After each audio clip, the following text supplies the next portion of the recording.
Hi, Emma. Welcome today. And today joining me is Emma Ward, activist, advocate, and a journalism traveler advocate. Emma joining me today, and I will start by asking you, would you begin by telling us a bit about yourself? Yeah, so hello everyone. My name is Emma. I come from a small town in Galway and I am a disabled Irish traveller, disability rights activist and a journalist. Those are pretty much the only interesting things about me. I'm a big believer in equality and accessibility for everyone in the world, but especially people with disabilities, specifically wheelchair users, because I am a wheelchair user. I speak an awful amount about my own experiences as a disabled Irish traveller, because I am an intersectional member of both of those, probably two of the most marginalised communities here in Ireland. And the reason why I do all of that is because there's not a lot of perspectives being put out there from like my community as a disabled Irish traveller. And I also do it because I have a 5-year-old nephew who was born with the same condition as me, and I want him to grow up in a world that's slightly better for him than the previous generation of people of disabilities has grown up with in the past. So, yeah. That's very good. Thanks for sharing that with us. And what are the challenges that your disability have you come across, trying to navigate even like things like the healthcare system, like other services that are there that we might not know about, like somebody, with an able body, if I might use that word, might easily get, but someone like you will find it challenging to get. So I have been lucky in a sense. I haven't encountered too many barriers when it comes to like healthcare. I was born with a rare genetic disorder called Hurler syndrome, or the fancy medical word is MPS 1. So when I was born, I had a bone marrow transplant in 2003. I was 10 months old. So I grew up going to hospitals as a kid, and I never had like any problems with that. But by the time I was 11, I became a full-time wheelchair user due to that condition. And at that point, I was told I became a full-time wheelchair user at 11. So it was about 10 when I was told that I would need a double hip replacement, and I would need it as soon as possible. But I waited 11 years my hip replacement, and like that was my biggest barrier from like the healthcare point of view. So that really, really defined my life, because I struggled for so many years being in pain, but I didn't let it get to me. And you have to live. You can't let it get you down. You have to kind of push through it. Ironically, because I am a wheelchair user, I had to push through it. Another kind of thing I find as a barrier is that I have a personal assistant. So just for a bit of context, I have a great family. My family would drop everything to help me and support me in whatever I want. But I am a very independent person. I don't like to rely on those I love. So I love having a PA. And I first got a PA when I was 16, and I'm 23 now. And when I aged out of the children's system, I was left without a PA for 18 months, which was a big thing because it basically stopped me from being independent. I couldn't go out and about on my own because, again, I liked my independence. I like having that support there that I can do whatever I want and don't have to rely on people. So having to wait 18 months really was difficult for me. And those are only two I can think of, like the barriers that I can think of. Other than them two things, I have been extremely lucky in the sense of getting all the support I need. That's wonderful. Just looking, hearing you talk about You're such a person, by everything you've just told us today. I'm sorry. So my next question would be, was that what got you into activism? Like all the barriers that you just mentioned here, was that the reason you got into activism, to try to support other people or advocate for other people with disability, especially from your community?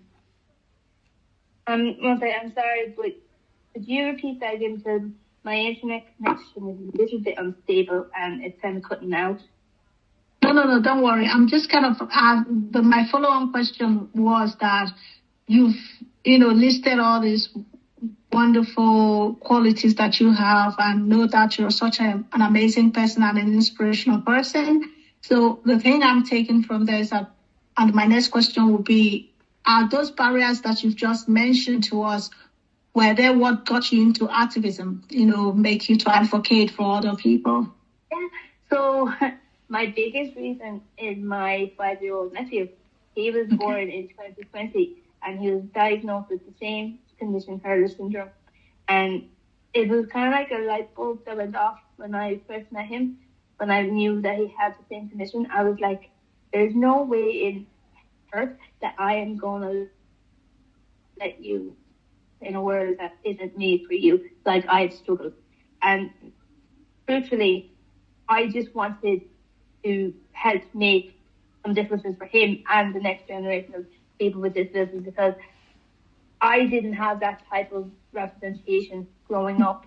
I didn't see disabled people going out and calling the people in charge out for not doing their jobs in regards to disability services and all that. So I just started talking about my own opinion as a disabled Irish traveller and saying my opinion needs to be included in this too. If we're talking about changes for disabled people in Ireland, all types of disabled people, whether they come from just the disabled community or they're a part of other communities, our voices deserve to be heard too, and we need to be listened to.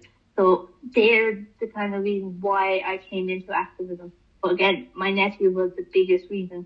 And the more I learn on this journey, and I've been an activist for almost 4 years, the more I learn about what other people have gone through and the next generation that's coming up, I want to help make their lives a little bit easier with like access, like not having to think if they're a wheelchair user, not having to think that when they go out, they're going to get stuck in a place or they can't access a certain building or service. It'll be so normalized that they can do whatever they want. And that's what I do. I talk an awful lot about all of those things because they deserve to have it easier in life. And they shouldn't have to be pre-thinking, like thinking about everything before everything happens, that they can actually be a little bit spontaneous and be just I hate the word normal, but they just be a regular person, a regular kid, not having that extra burden on them, if that makes sense. It does, absolutely. And thank you for sharing that. And I say your nephew is so lucky to have you being that voice, and I hear you, because I think one of the major issues we have here, in the society is around disabled people, is around accessibility.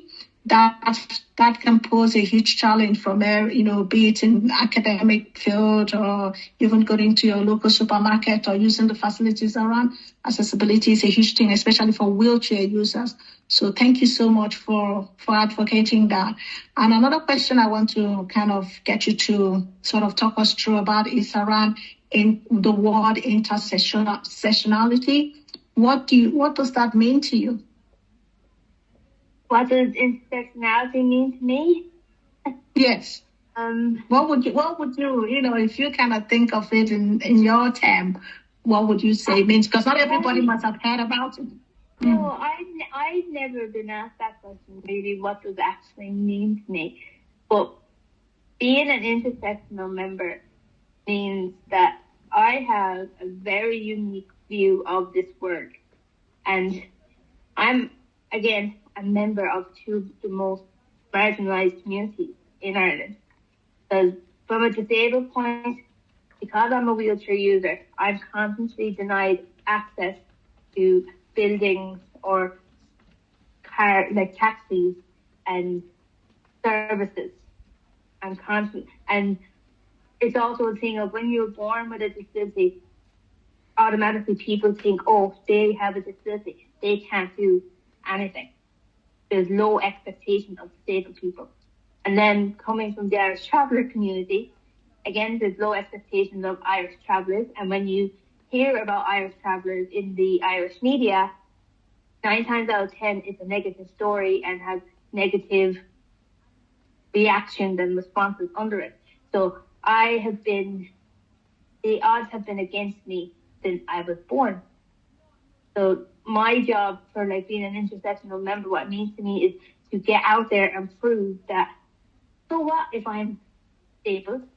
And so what if I'm an Irish traveller? I can be proud of both of those things, but being those things does not define who I am. All I need is for someone to have belief in me and give me a chance to prove myself that I can do whatever I want. I don't need the constant things of saying, but you're disabled. Oh, but you're a traveller. That doesn't matter. Yes, they're my identity and I'm proud, but they don't define what I'm able or not able to do. Only I can define that. Only I know what I'm capable of, and I just need someone to believe in me. And I'm saying me, but I mean for the whole like the disabled people community and the Irish traveller community. We just need people to have a little bit of confidence in us and give us opportunities to prove ourselves. So that's what it means for me as an intersectional member, is to just get out there and use my voice and help change the narrative of both the communities to say that, yes, I'm this, I'm a disabled person, I'm an Irish traveller, but I can still do whatever, and you shouldn't believe the presumptions around my identity. You should just believe me as I tell you what I'm able or not able to do. So yeah, that's my long-winded answer, but that's my opinion. That's wonderful. You've put it really well, Emma. No, really. Even for me, it's given me even a broader insight about what that word means. So, and I'm sure viewers will be very appreciative of you explaining that in depth. And no better person to do it other than yourself. So thank you very much. And following on, then I want to ask you about your podcast, Mensas, if I pronounce it right. Thinkers paving the way, yeah.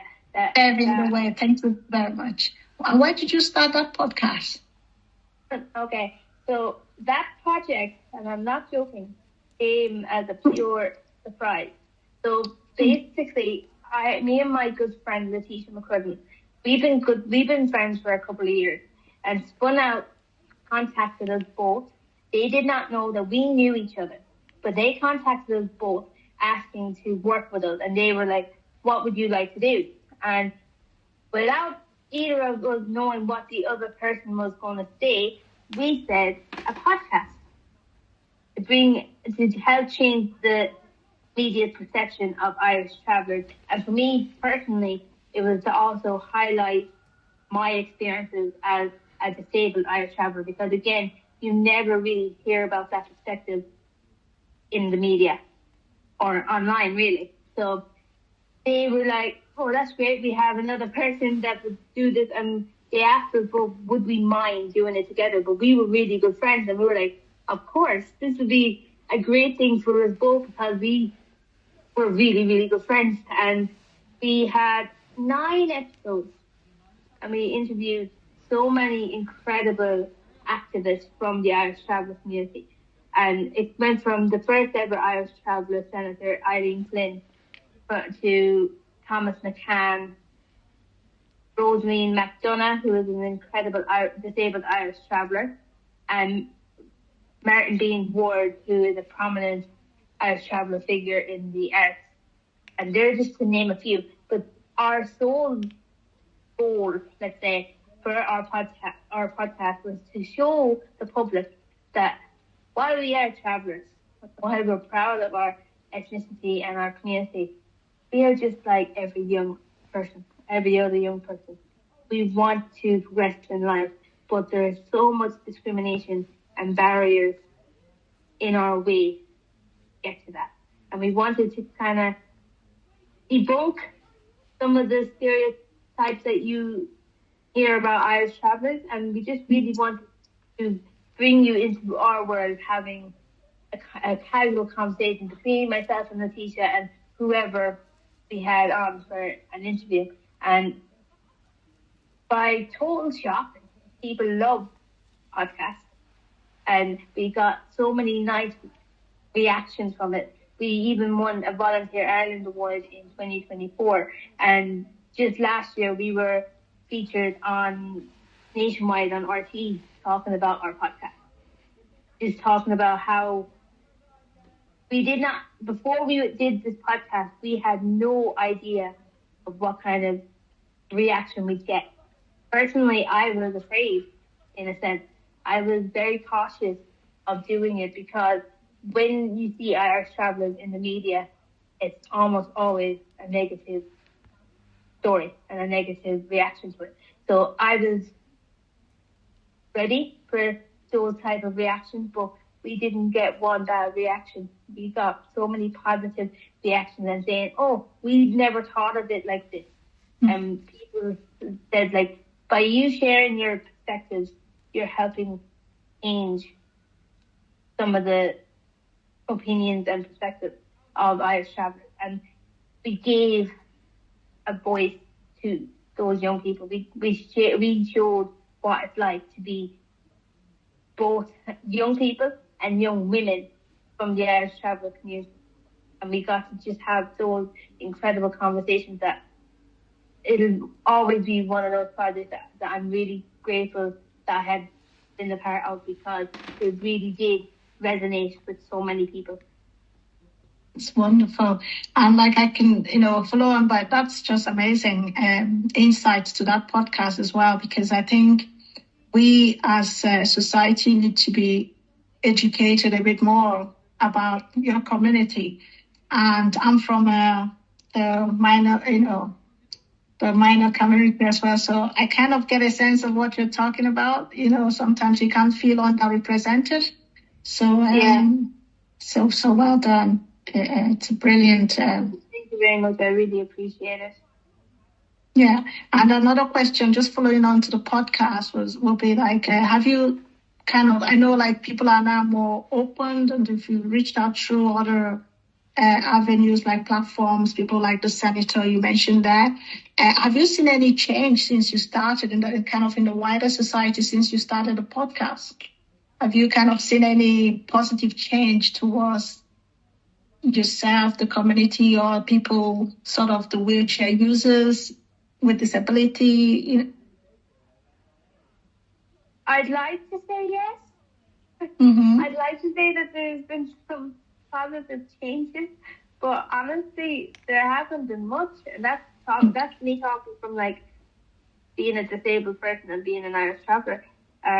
Disabled people are still struggling. Like, I think in the last 4 years, I've been an activist. I'd like to say I've been an activist for almost 4 years. Okay. People are more willing to talk about the barriers that disabled people are facing. But to get rid of those barriers, or most of them, it's around funding. And there's not a lot of funding going towards the disabled people community. Mm-hmm. I live in a town called Athenry in Galway. And my town, as much as I'm proud to be from Athenry, is probably the most inaccessible place for a wheelchair user. And it's the changes for Athenry more locally to me, they're slowly coming. But it could be faster. And the only way it could be faster is by funding. And it's like, on a national level, disabled people are still struggling because there's a cost of living crisis. Mm-hmm. And disabled people are struggling with that. And there's disabled people, myself included, that would like to work. But our biggest barrier is that if we work, we will lose the support that we have in like the medical card or disability allowance payment. And that is sad because disabled people want to work, but this is the biggest barrier. And Ireland is I think Ireland are really, it's really bad for disabled people. We're one of the countries with the least amount of disabled people employed to work. And it's really, really sad. So that hasn't changed in the last 4 years. And with the Irish traveller community, one thing I've noticed that has changed is that there is more people starting to stay in second level education, like secondary school, and progressing onto third level. It was only a couple of days ago that I seen on RTE that there were 13 Irish traveller women who graduated with master's degrees from the University of Limerick. And that's an incredible achievement for them, but it's an incredible thing to see as a young Irish traveller woman that there's other Irish travellers going on in education, and it's a positive. It's a positive that Irish traveller women especially are staying in school and they don't feel the pressure to leave school when they're young to get married. Like, that is an option, of course, but they're not just seeing that as the only option now. They see that they have the option to progress into education and do whatever they want, and it's becoming more acceptable. It's more acceptable now. But again, discrimination and the stereotypical things, racism and all that, is still there, still rooted within the Irish traveller community. And Irish travellers struggle with that because we want to be part of society. But there's a lot of people, a lot of Ireland that still have that prejudiced view about us. So the changes are slowly coming, but I would like them to be faster, to be honest. So yeah, that's my whole stance on that. I'm very sorry. That was a long-winded way of answering your question. Oh, sorry. I couldn't agree with you more, Emma. I think it's absolutely true what you said about, if we can have that change happen quicker than it is now.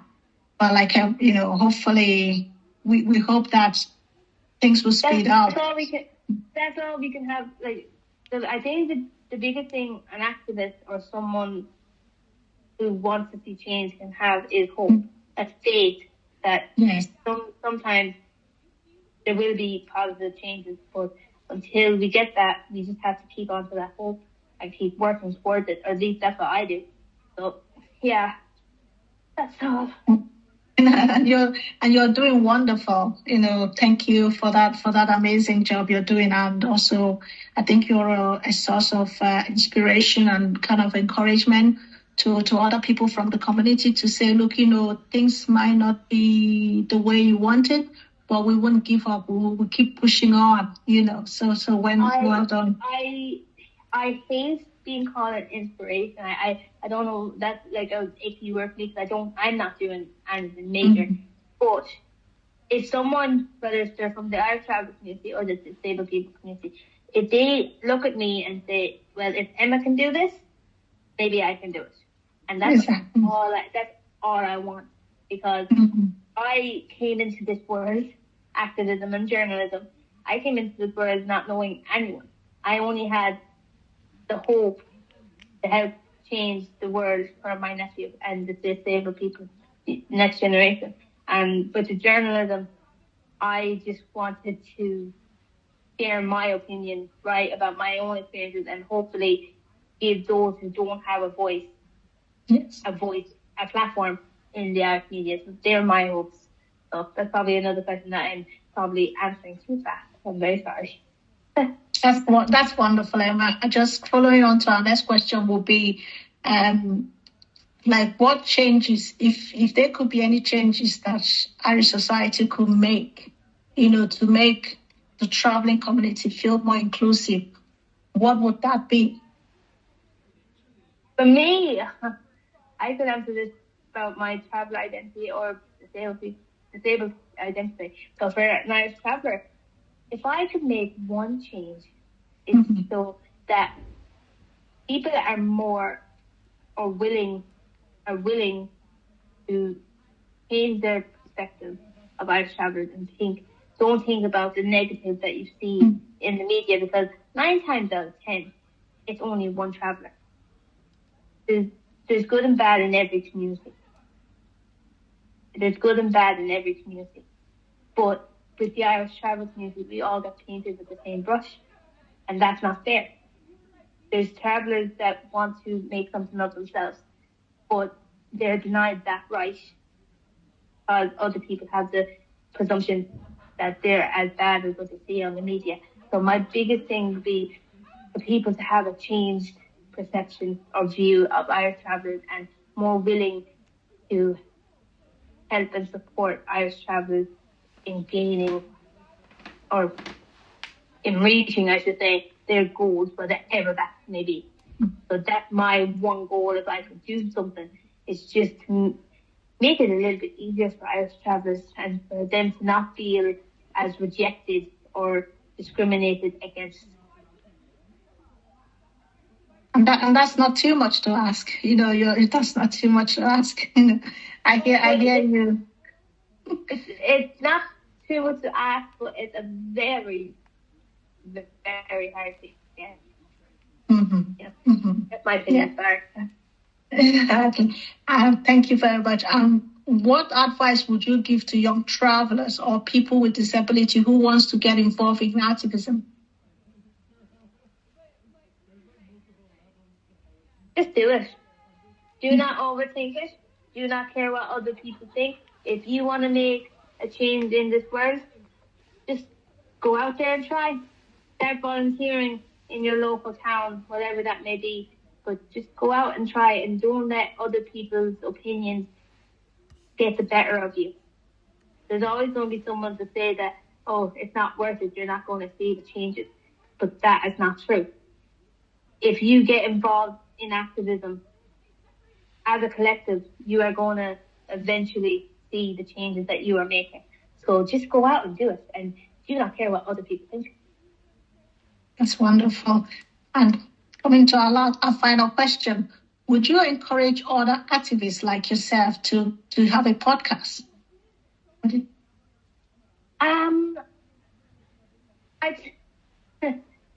I would, but it takes a very specific type of person to do a podcast. It's like, it takes a lot to do a podcast because you have to be so open about your own experiences. That's what I found making my own podcast. You have to be willing to be so open and raw about some of the experiences you've had. But I think given the way media is now and how younger people bother about having social media, podcast would be the easiest place to get your information and point across to a younger audience, if that makes sense. They're more willing to listen to a podcast than to go on Instagram, for example, and search up someone. It's more viable to get your point across to younger audiences, especially on a podcast, because that's what the trend is now.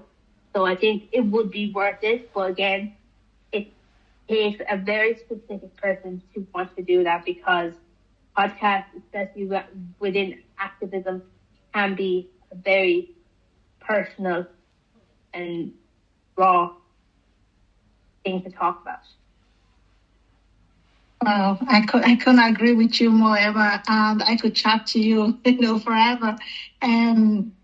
Thank you so much for taking our time to talk to us, and to also let the audience out there, dive into a bit about your world. So it was quite interesting. Thank you so much for having me. I really, really appreciate it. Emma, it was lovely to meet you and speak with you, and thank you so much for talking to us, and hopefully I'll see you again. Thank you so much. Thank you so much. Bye.